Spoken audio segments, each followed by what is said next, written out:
Lieutenant Jake Morrison's shuttle docked with Outpost Kepler 7 with all the grace of a drunk elephant attempting ballet. The automated systems had apparently decided that a gentle approach was for amateurs, leaving Jake's stomach somewhere in the vicinity of his boots as the airlock finally sealed with a satisfying hiss. "Welcome to paradise," he muttered, shouldering his duffel bag and stepping into what could generously be called a corridor if you squinted and had extremely low standards for interior design.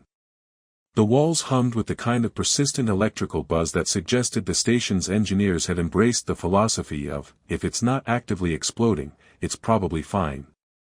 The first person he encountered was Captain Rodriguez, a weathered man whose expression suggested he'd been expecting bad news for so long that Jake's arrival was merely confirmation of his worst fears.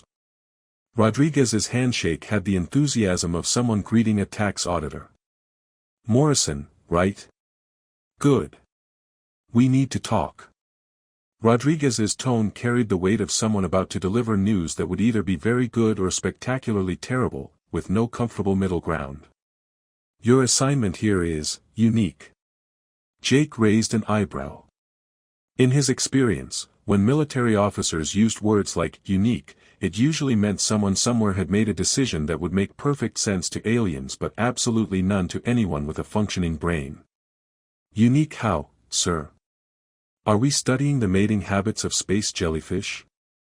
Because I should mention that my xenobiology credentials are somewhat limited to, don't lick the glowing things." Rodriguez's mouth twitched in what might have been amusement if viewed from the right angle in proper lighting. "Your new partner is, well, you'll see. She's in Lab 7. Try not to stare." Before Jake could ask what exactly he wasn't supposed to stare at, Rodriguez had vanished around a corner with the practiced efficiency of someone who had perfected the art of strategic disappearance. Jake was left standing in the corridor, wondering if "don't stare" was standard military advice or if his new assignment came with its own special brand of complications. Lab 7 turned out to be a spacious chamber filled with the kind of advanced equipment that hummed importantly and blinked in patterns that suggested it was doing something incredibly sophisticated, even if that something might just be showing off. Standing with her back to him, studying a holographic display that showed what appeared to be star charts having an argument with quantum equations, was a woman. Jake's first thought was that she was tall, probably matching his own 6 feet. Her dark hair was pulled back in a practical ponytail, and she wore standard station coveralls that somehow managed to look elegant on her frame. His second thought was that Rodriguez's warning about not staring made perfect sense, because her ears were different. They weren't human ears. They were longer, more pointed, and they moved with subtle expressions that seemed to mirror her thoughts. As she tilted her head to examine the display, one ear twitched slightly forward, as if it was personally interested in whatever the hologram was trying to communicate. "You must be Morrison," she said without turning around. Her voice carried a slight accent that Jake couldn't place, melodic in a way that made him think of wind chimes having a philosophical discussion. "I heard your shuttle's approach. Your pilot has an interesting relationship with docking protocols." "Yeah, well, we like to keep things exciting," Jake replied, setting down his bag and trying to process the situation. "I'm assuming you're my new partner. The captain mentioned you were unique." She finally turned around, and Jake found himself looking into eyes that were definitely human but held an intelligence that seemed to catalog everything it saw. Her face was striking in its symmetry, with features that would have been completely unremarkable if not for those distinctive ears, which were currently angled toward him in what he interpreted as polite attention. "I am Zara," she said, offering a slight smile that carried hints of amusement. "And yes, I suppose unique is one way to describe the situation. Though I prefer to think of myself as part of an ongoing experiment in diplomatic relations." "Diplomatic relations?" "The integration program between your species and mine. The Ilari." She gestured to her ears with a casual wave.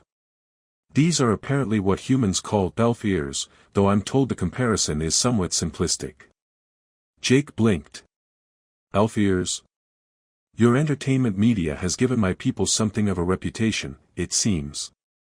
Though I should mention that we don't actually live in trees or have an obsession with archery." Her ears twitched slightly forward, which Jake was beginning to suspect indicated amusement. Well, most of us don't. Right. Okay. So you're an alien. Technically, you're the alien here. This station is in neutral space. Zara moved to another console, her fingers dancing across the interface with practiced ease. But yes, I am not human, if that's what you're asking. Jake watched as she interacted with the computer systems, noticing that she seemed to accomplish more with casual touches than most people managed with dedicated effort. And we're partners because apparently your military believes that cooperation between our species requires someone from each side to work together and build understanding through shared experience. She made air quotes around the phrase, which looked oddly endearing when combined with her ear movements. The official documentation uses many more impressive words, but that's the general idea. And you volunteered for this? Zara paused in her work, her ears shifting to a more neutral position. Let's say I had my reasons for wanting to participate in interspecies cooperation. Something in her tone suggested there was more to that story, but Jake decided not to push. He'd learned that when people said they had reasons for things, those reasons were usually either deeply personal or potentially explosive, and sometimes both. So what exactly do we do here? He asked instead. Officially, we monitor deep space communications, maintain the station's defensive systems, and conduct research into long-range sensor applications. Zara turned back to her console, where the holographic display was now showing what appeared to be a three-dimensional map of local space. Unofficially, we try not to die of boredom while avoiding the various things in this region of space that would prefer we didn't exist. Things that would prefer we didn't exist. The universe is a remarkably unfriendly place, Morrison. Most of it is actively trying to kill you, and the parts that aren't are simply waiting for a good opportunity. Her ears tilted forward again, definitely indicating amusement. But don't worry. Most of the dangerous things out here are too big to fit through the airlocks. Jake wasn't entirely sure if that was meant to be reassuring or terrifying. Most of them? Well, some of them are very small. But those usually give you more warning before they try to eat your brain. Eat my, you know what, I'm just going to assume you're joking and move on with my life. That's probably wise. Humans seem to function better when they don't think too hard about the things that want to consume their neural tissue. Jake stared at her for a moment, trying to determine if she was serious or if alien humor was just fundamentally different from human humor. Her expression was perfectly deadpan, but her ears were definitely indicating amusement. You're messing with me, aren't you? Perhaps. Your species has such interesting reactions to the unknown. It's quite entertaining. Great. My new partner thinks I'm a walking comedy show. Not just you. Humans in general. You have this fascinating tendency to make jokes when you're nervous, as if humor could somehow convince the universe to be less threatening. She touched another section of the console, and the display shifted to show real-time sensor readings. It's actually quite endearing. Endearing? Most species respond to fear with aggression or retreat. Humans tell jokes. It suggests a remarkable optimism about your ability to laugh in the face of cosmic horror. Jake considered this. I'm not sure if that's a compliment or a diagnosis of species-wide insanity. Why not both? Jake's first full day working with Zara began with what could generously be called a cultural exchange and more accurately described as a series of minor disasters punctuated by bewildered laughter. He'd arrived at Lab 7 to find her pressed against the wall with her ear flat against the metal plating, eyes closed in concentration, humming softly under her breath. Should I ask, or is this one of those things where ignorance is bliss? Jake set his coffee down carefully, having learned that sudden movements around advanced alien technology were generally inadvisable. Cooling System Alpha 7 is developing a resonance imbalance, Zara replied without opening her eyes or moving away from the wall. It will fail in approximately 2 hours and 43 minutes. Jake pulled up the maintenance diagnostic on his tablet. Every system showed green across the board. The computer says everything's fine. Your computers are very literal. They can only detect problems that fit their programmed parameters. She finally stepped back from the wall, her ears tilted in a way that suggested mild concern. They don't listen to the harmony of the systems. The harmony? Every piece of functioning technology produces its own frequency signature. When those frequencies work together properly, they create harmony. When something is wrong, the harmony becomes discord. She moved to another section of wall and repeated the process. Your cooling system is singing slightly off-key. Jake stared at his tablet, which continued to insist that all systems were operating within normal parameters. And you can hear this? Feel it, more accurately. Sound is vibration, and vibration travels through solid matter quite efficiently. Her ears perked up slightly. Your species has a similar ability, though you've largely ignored it in favor of visual displays and auditory alerts. I'm pretty sure I can't diagnose mechanical problems by hugging the walls. Not yet. But you could learn. Human hearing is actually quite sophisticated when properly trained. She touched a control panel, and the display showed a maintenance schedule. In the meantime, I suggest we perform preventive maintenance on cooling system Alpha 7 before it decides to express its displeasure more dramatically. 2 hours and 37 minutes later, cooling system Alpha 7 failed with a spectacular shower of sparks and a sound like a dying whale having an argument with a garbage disposal. Jake, who had reluctantly followed Zara's suggestion and was already prepared with replacement parts, found himself grudgingly impressed.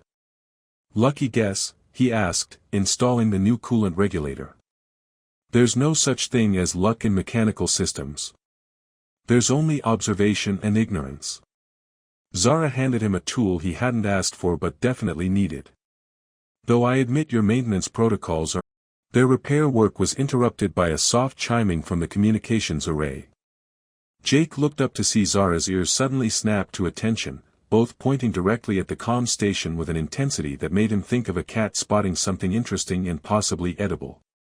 That's not a standard priority signal, she said, moving toward the communications console with fluid steps that somehow managed to be both graceful and urgent. Jake followed, noting that the incoming transmission was coded as routine data transfer, nothing that should warrant Zara's obvious concern. What's wrong? The frequency modulation is all wrong. Her fingers flew across the interface, pulling up signal analysis displays that Jake had never seen before. This isn't coming from the listed origin point. The quantum signature doesn't match. Quantum signature. Every transmitter leaves a unique quantum fingerprint in subspace communications. It's like handwriting, but at the subatomic level. She paused, tilting her head in a way that made both ears angle toward the speakers. This message claims to be from Starbase Omega 3, but the quantum signature belongs to something else entirely. Jake pulled up the station records. Omega 3 is supposed to send us a routine supply update every 72 hours. This is right on schedule. Yes, but it's not actually from Omega 3. Zara's expression had shifted to something that Jake was learning to recognize as her, thinking intensely, face, characterized by both ears pointing forward and a slight furrow between her eyebrows. The quantum signature matches a ship configuration I recognize, but it's not human. Not human how? Ilari design. Specifically, a long-range scout vessel of the type used by. She paused, her ears shifting to a more neutral position. By groups that prefer to operate without official approval.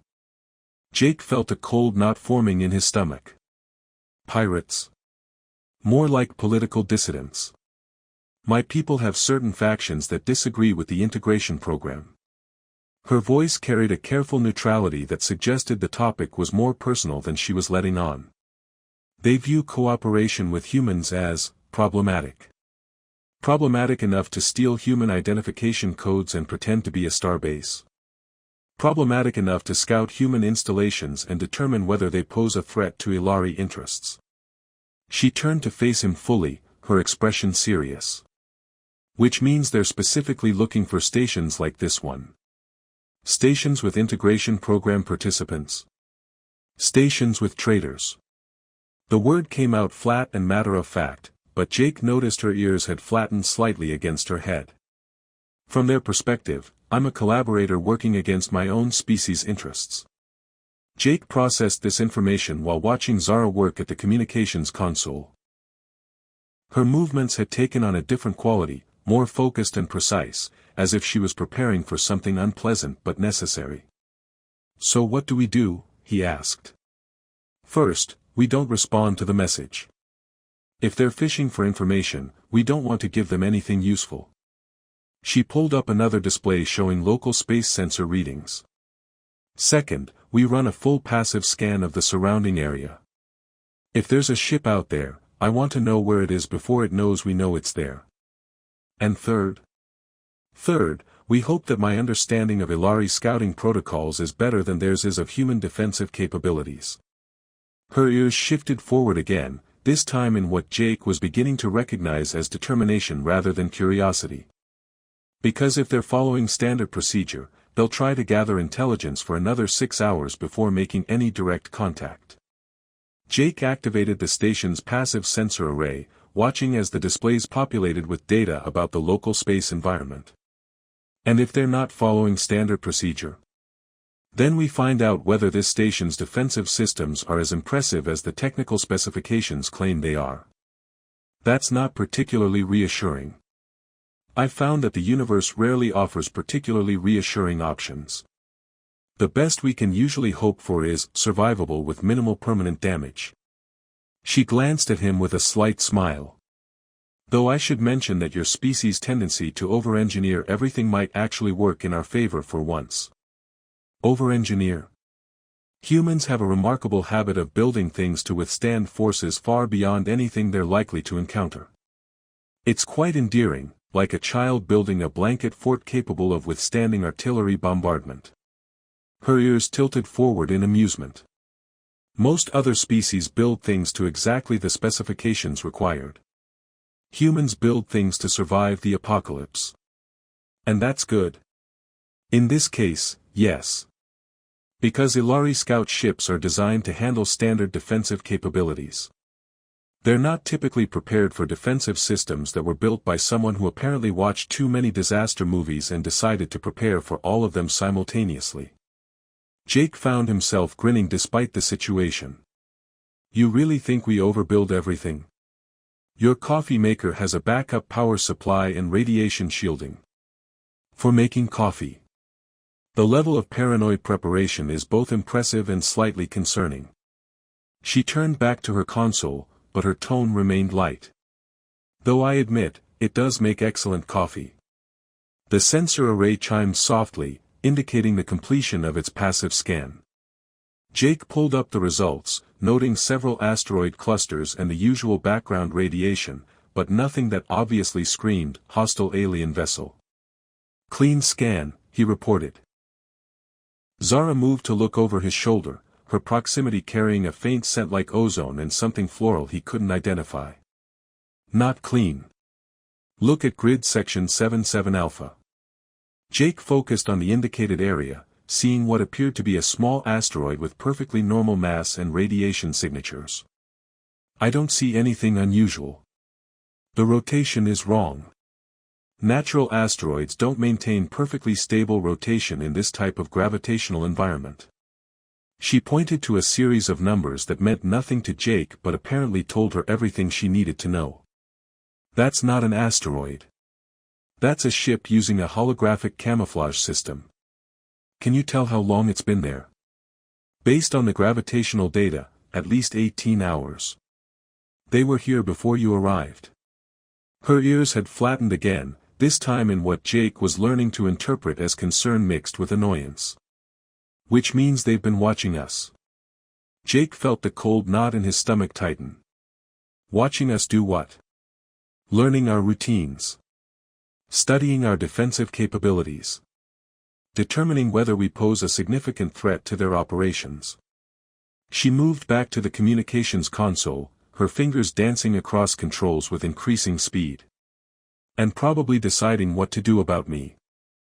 The disguised ship maintained its perfect asteroid impression for exactly 47 minutes after Jake and Zara identified it, which Jake noted was either remarkably patient surveillance or a sign that whoever was aboard was having a really good nap. He was leaning toward the surveillance theory when Zara suddenly straightened at her console, both ears snapping forward like radar dishes that had just detected incoming hostility. "They're moving," she announced, her fingers already dancing across the tactical display. "And they've dropped the holographic camouflage." Jake pulled up the visual sensors, getting his first clear look at what had been pretending to be space rock for the better part of a day. The ship was sleek and organic looking, all flowing curves and surfaces that seemed to shift subtly even as he watched. It looked less like a spacecraft and more like something that had grown rather than been built.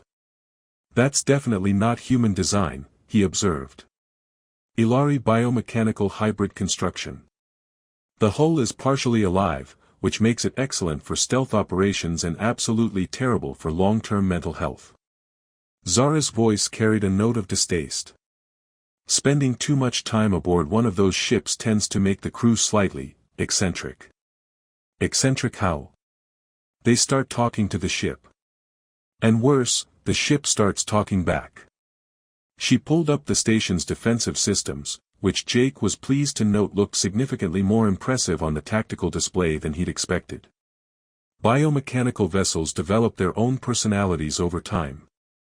Usually paranoid, aggressive personalities with poor social skills. The incoming ship began broadcasting on standard diplomatic frequencies, which Jake found oddly polite for what was presumably a hostile encounter. The message was brief and formal, delivered in accented English that carried the same melodic quality as Zara's voice but with an underlying coldness that made Jake think of winter storms. "Station Kepler 7, this is the vessel Thornsinger. We require immediate extradition of the fugitive known as Zara of the Fourth Resonance. Compliance is expected within 1 standard hour." Jake looked at Zara, who was staring at the communications console with an expression that suggested she was either deeply annoyed or contemplating acts of violence. "Possibly both." "Fugitive?" he asked. "It's complicated." Her ears had flattened completely against her head, which Jake was learning was never a good sign. "The fourth resonance refers to my family lineage. It's a formal way of identifying someone for legal purposes." "And the fugitive part?" "Also complicated." She began inputting commands into the defensive systems with movements that were perhaps a bit more forceful than strictly necessary. "Let's just say that certain elements of my society disapprove of my career choices." The Thornsinger's follow-up message was less polite and considerably more direct. Jake didn't need a translation to understand that the tone had shifted from diplomatic request to barely contained threat. "They're charging weapons," Zara announced, her attention focused on the sensor readings. "Bioplasma cannons, if I'm reading the energy signatures correctly. Nasty things. They don't just destroy targets, they digest them." "Digest them?" "The bioplasma breaks down molecular bonds and feeds the energy back to the ship's organic systems. It's very efficient and absolutely horrifying to watch." She paused in her work to glance at him. "On the positive side, it's over very quickly." Jake decided that Ilari ideas about positive aspects of violent death were something he could examine later, preferably when they weren't facing imminent digestion by hostile aliens. "What are our defensive options?" "Well, the good news is that this station was built by humans, which means the defensive systems were designed by people who apparently believe that any problem could be solved with sufficient application of violence and redundant backup systems." Zara's fingers flew across the tactical controls, bringing online systems that Jake hadn't even known existed. "The bad news is that I've never actually operated human military technology before." "You've never?" "Zara, how exactly are you planning to defend us using systems you've never used?" "The same way you learned to use a fork. Observation, experimentation, and trying not to stab yourself in the eye."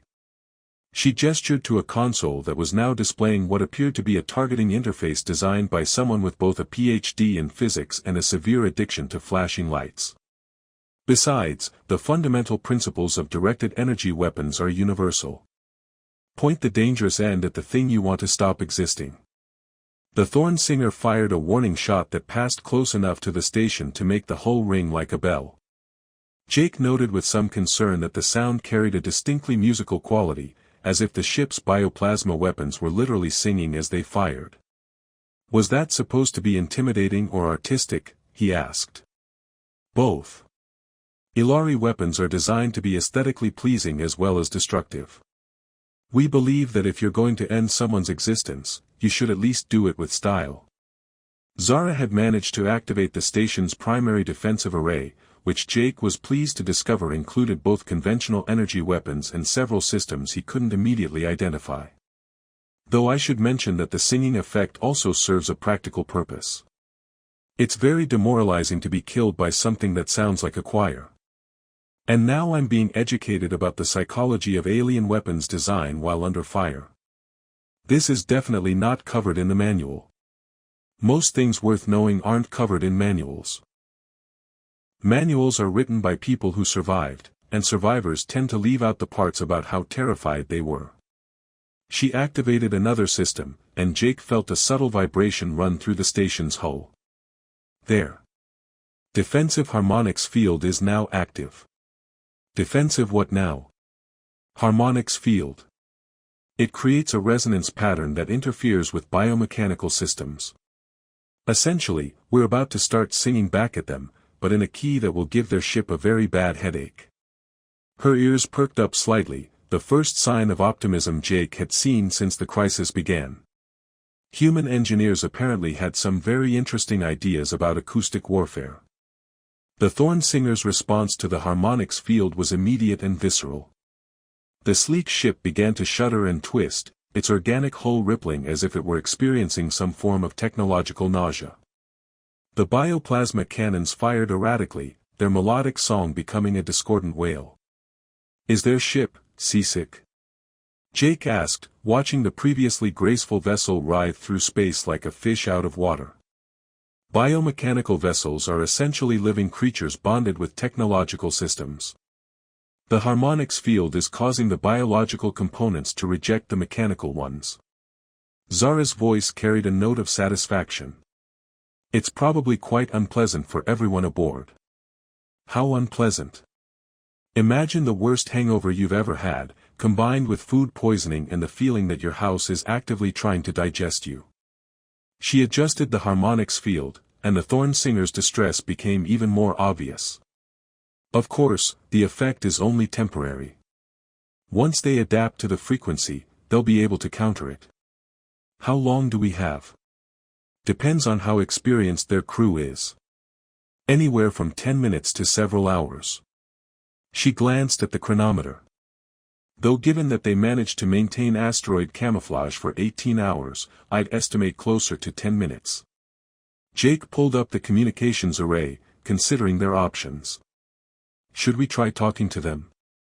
You could, but I should warn you that diplomatic conversation with bioship crews tends to be somewhat surreal.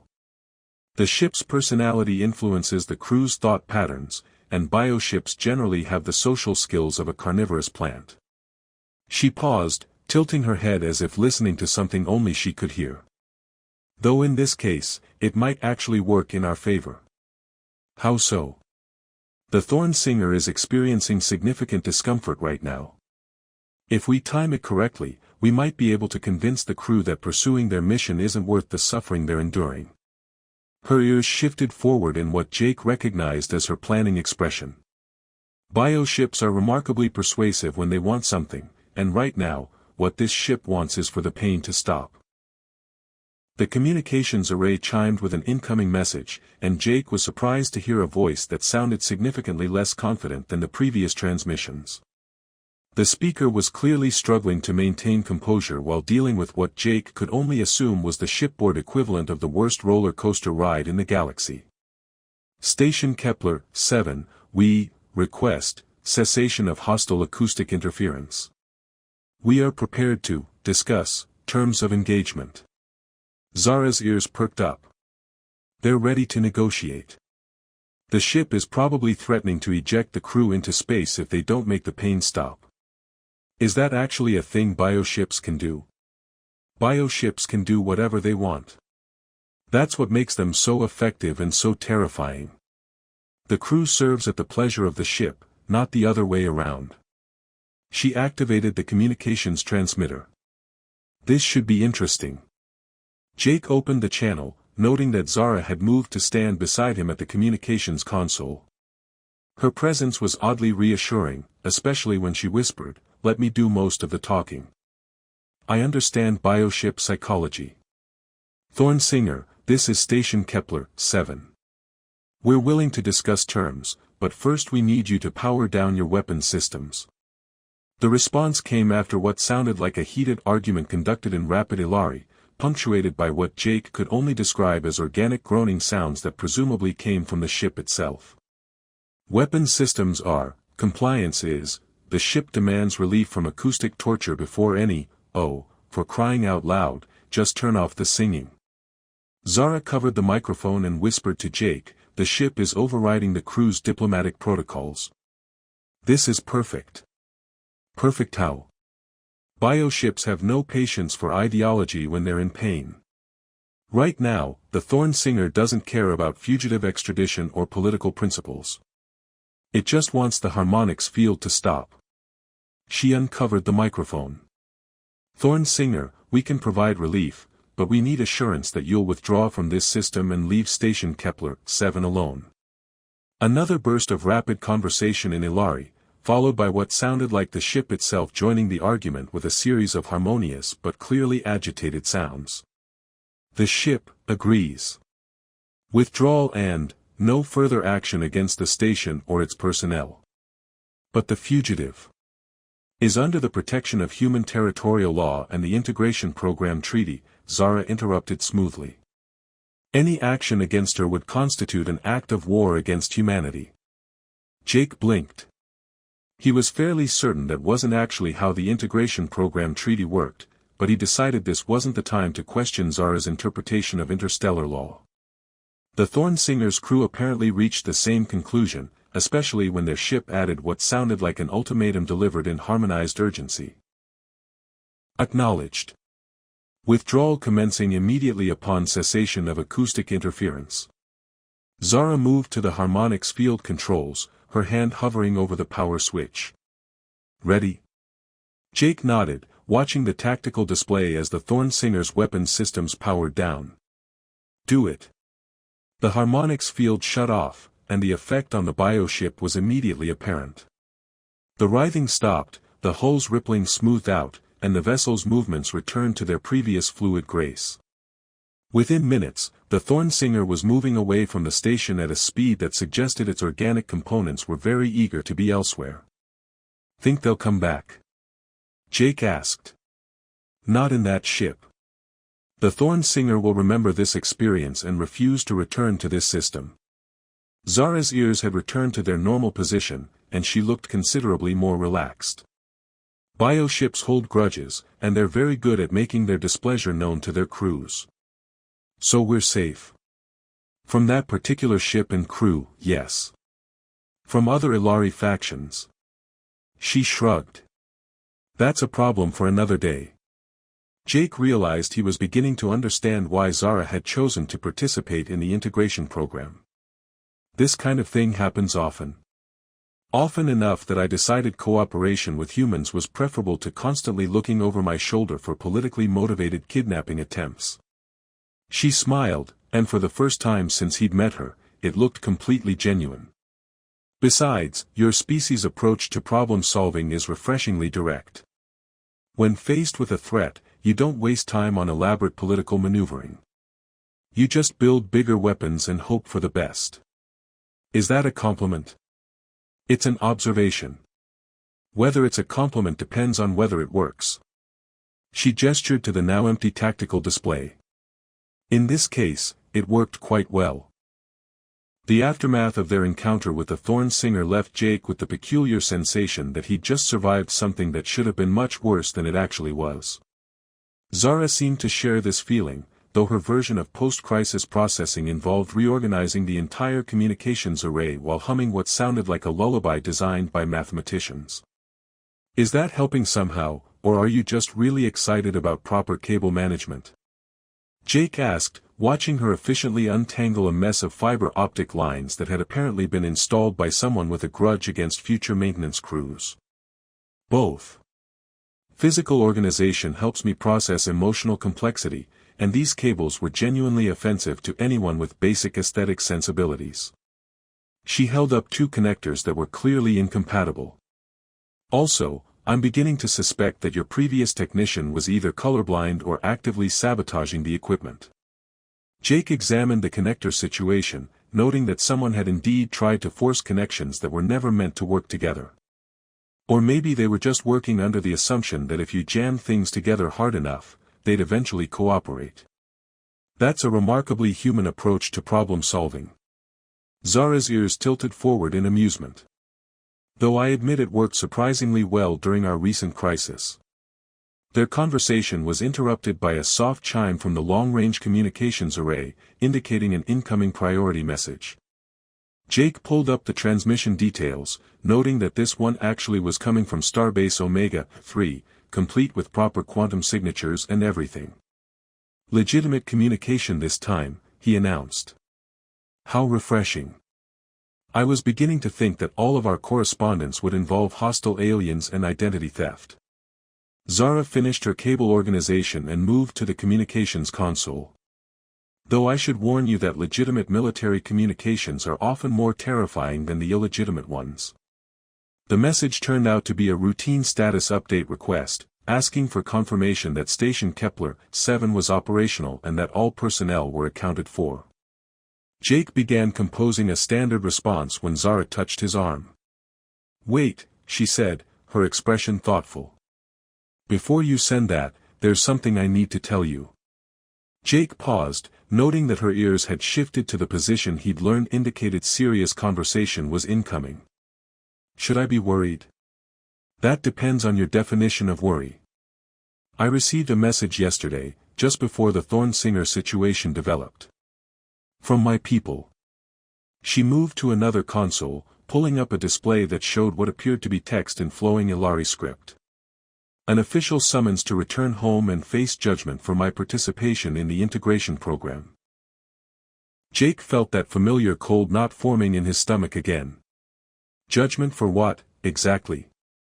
Collaboration with an alien species, abandonment of cultural responsibilities, and contributing to the erosion of Ilari isolationist principles.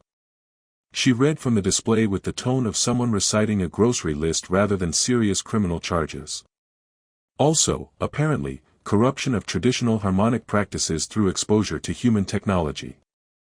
That last one sounds like they're accusing you of musical heresy. In a sense, they are. Ilari culture is built around harmonic resonance and the belief that our ways of interfacing with technology are sacred traditions that shouldn't be shared with other species. Her ears flattened slightly.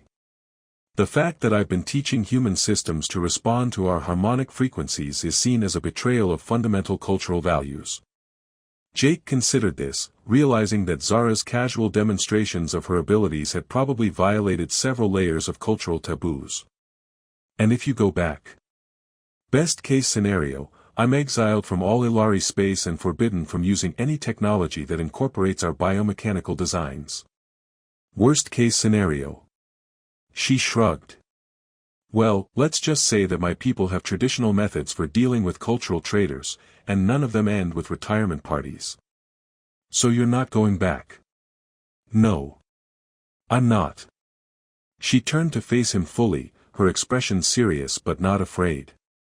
Which means I'm formally requesting asylum under the terms of the Integration Program Treaty. Jake blinked. Can you do that?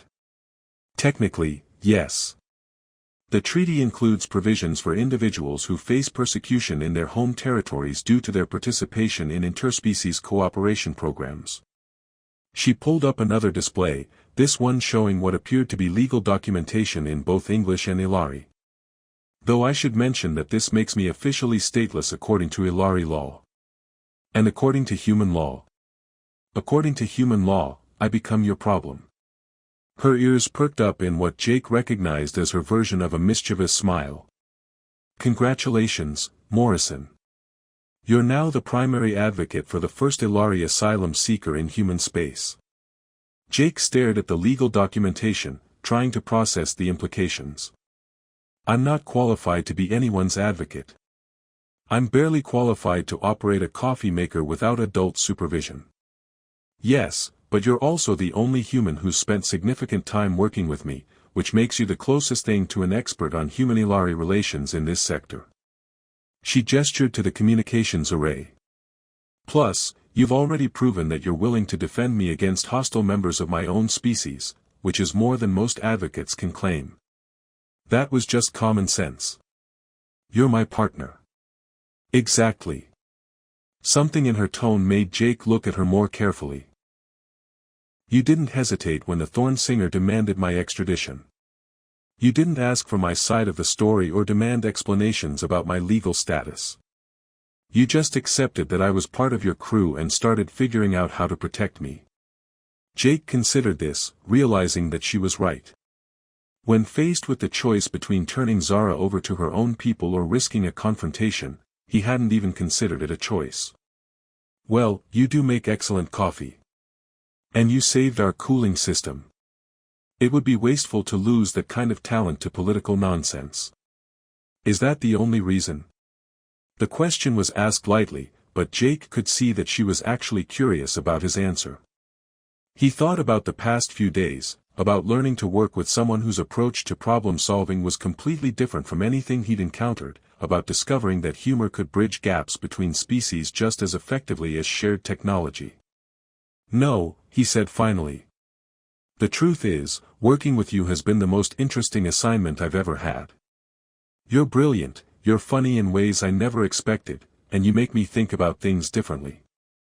He paused, then added, also, you're probably the only person I know who could turn a potentially deadly crisis into an educational experience about bioship psychology. Zara's ears tilted forward, and her smile became genuinely warm. So you'll support my asylum request? Of course I will. Though I should warn you that my advocacy skills are probably limited to, she's really good at her job and she makes the coffee machine work better. That's more than sufficient. Human bureaucracy is remarkably responsive to practical considerations. She turned back to the communications console, beginning to compose what appeared to be a formal response to both the Starbase Omega-3 status request and her people's summons. Besides, I have a feeling that our partnership is going to generate enough documentation to satisfy even the most thorough asylum review. Jake watched her work, noting the careful precision with which she crafted her responses. The message to Starbase Omega-3 was a straightforward status report that happened to include a request for legal consultation regarding integration program asylum procedures. The message to her people was more complex, written in flowing Ilari script that somehow managed to look both formal and defiant. What are you telling them? He asked. That I formally renounce my citizenship. From this point forward, I'm officially a resident of human space, subject to human law and human protection. And part of the crew of Station Kepler-7. Yes. Though I should mention that this arrangement might complicate our future missions. Having an asylum seeker as a partner probably violates several regulations about security clearances and territorial assignments. Jake grinned. You know what? I'm starting to think that regulations are more like guidelines anyway. Especially when the alternative is losing the best partner I've ever worked with. Even though I'm an alien with questionable legal status and a tendency to anthropomorphize mechanical systems. Especially because of that. Life was getting boring before you showed up. He activated the communications transmitter, sending both messages simultaneously. Besides, someone needs to keep teaching our technology to sing properly. Harmonize properly. Singing implies lyrics, which would be unnecessarily complex for most mechanical systems. Right. Someone needs to keep teaching our technology to harmonize properly. Jake settled into his chair, looking around the lab that had become oddly comfortable over the past few days. So what happens now? Now we wait for the bureaucracy to process my asylum request, continue monitoring deep space communications, and try to avoid any more encounters with politically motivated bioships. Zara moved to the environmental controls, adjusting something that made the background hum of the station's system shift to a more pleasant frequency. Though I suspect our definition of routine assignment is going to be somewhat different from most people's. Different how?